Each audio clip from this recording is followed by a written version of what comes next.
Hey everybody, it's Michelle Walker-Wade with another Get Mobilized moment. And I'm here to give the third phase of my presentations, my YouTube presentations on the skills employers want most. And for this particular skill, I want to talk about skill number 3, which is the ability to plan, organize, and prioritize work. The ability to plan, organize, and prioritize work. And on a scale of 1 to 5, it weighs in at a 4.8. So it's very important. It's really high up there on the list of important soft skills that employers want their employees to have most. So how do we plan, organize, and prioritize work? Here are some things you can do.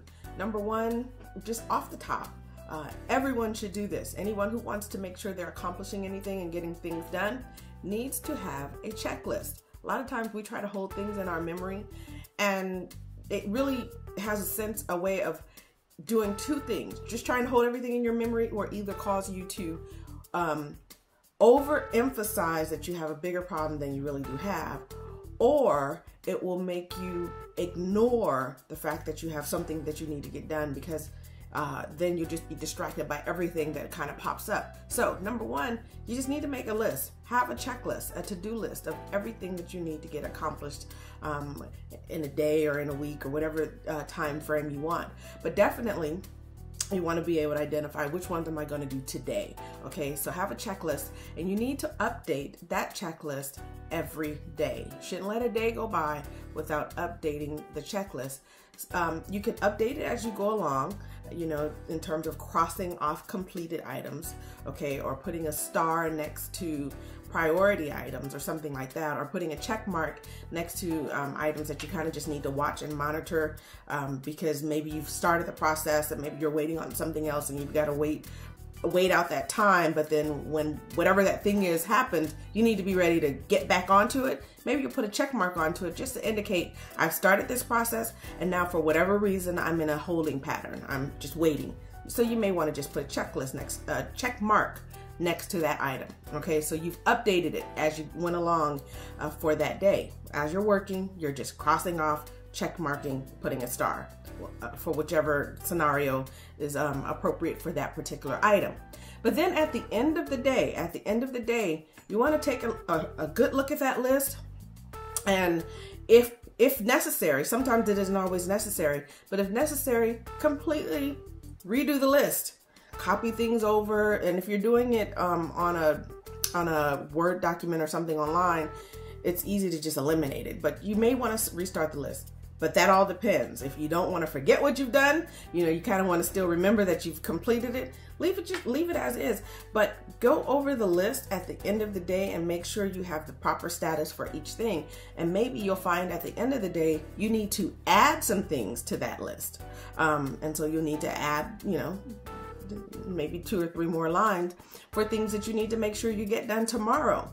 Or maybe something during the day became a priority that you really need to get finished. You need to get right on it tomorrow morning. First thing tomorrow morning, I need to get on this. So maybe you want to make some sort of indication on that checklist to make sure that you know you've got to get on this particular item right away. Maybe when today started, it was mid-pro in terms of priority, mid-pro.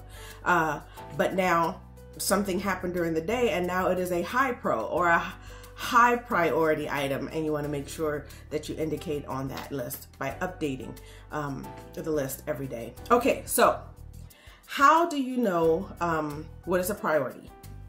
How do you know when you look at your list what to do first? Because you've made the list as things have come up, but it doesn't mean that the item at the top of the list needs to get finished first. You know, there's this whole inventory way of thinking, first in, first out. And sometimes that works. But in real life situations where you're managing projects and situations and things you're trying to work out while you're trying to get your work finished, first in, first out, or first on the list is the first off the list, doesn't always work. So sometimes you have to, a lot of times, you have to prioritize the items on the list. So how do you know what makes an item, a particular item, a priority? Brian Tracy, who's a phenomenal man, in his YouTube video called Tips to Structure Your Day, he has a YouTube video. It's called Tips to Structure Your Day. And just do a YouTube search, Brian Tracy, B-R-I-A-N Tracy, T-R-A-C-Y, Tips to Structure Your Day.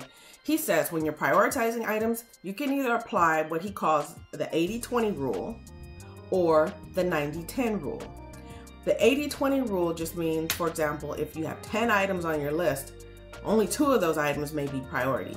Or if you have 10 items on your list, only 1 of them may be a priority. That's his 90-10 rule.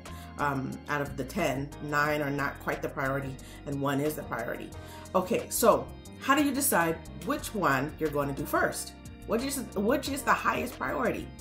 According to this same YouTube video Brian Tracy published, the same YouTube that Brian Tracy published, what he says is the way he determines what is the top priority is if I got a call right now that says you've got to get on the plane, you've got to go out of town, and you're going to be gone for 30 days. He says, which one of these items or which 2 of these items do I need to make sure I get done first before I get on that plane and leave town for 30 days? And he kind of looks over his list in that way. And when he selects the 1 or 2 items that he just absolutely cannot leave town without getting them completed first, those are the ones that he does first. Okay, he puts them down as the highest priority. All right, so this is the same process that you can use, process of elimination, if you want to call it that, when you're deciding, what am I going to do first? Which one, if I couldn't be here for the next 5 days, 10 days, 20 days, which one do I need to make sure it gets done before I leave? And that will help you to put priorities in place. Another thing you want to always consider is what's important versus what is urgent. Okay, what's important versus what is urgent. President Eisenhower said, this is a quote from President Eisenhower, "The urgent problems are seldom the important ones." The urgent problems are seldom the important ones. What happens to make a small problem that's not even important become urgent? I can think of some problems that are urgent but not important. For example, if you left the water running and now the water is spilling over out of the tub or out of the sink, that's not an important problem, but it is an urgent one that if you don't resolve quickly, it will become really important. Another urgent problem that you might see in the office place is you've started printing something and all of a sudden the printer goes haywire and paper is just coming out of everywhere and da-da-da.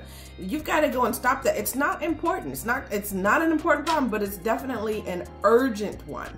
Okay, so you can look at this same way of thinking, use the same logic when you're prioritizing your work.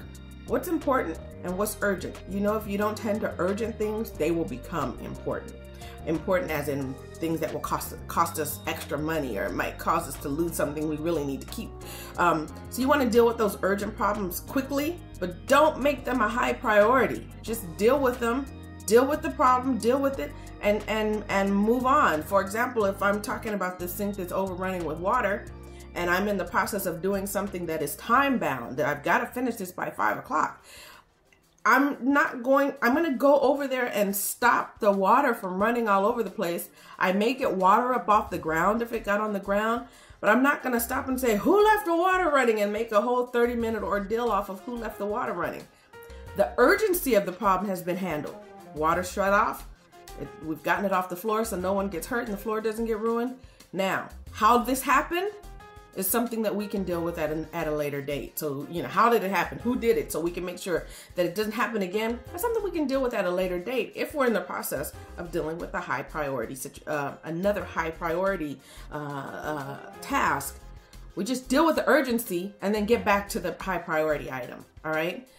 What I see happen a lot of times is people get caught up on the urgent problem and make it something that just distracts them from the time that they should be giving to the important item, and then the important one doesn't get finished because we spent 30 minutes being a lot of times overly emotional about an urgent problem that we have fixed and it's over.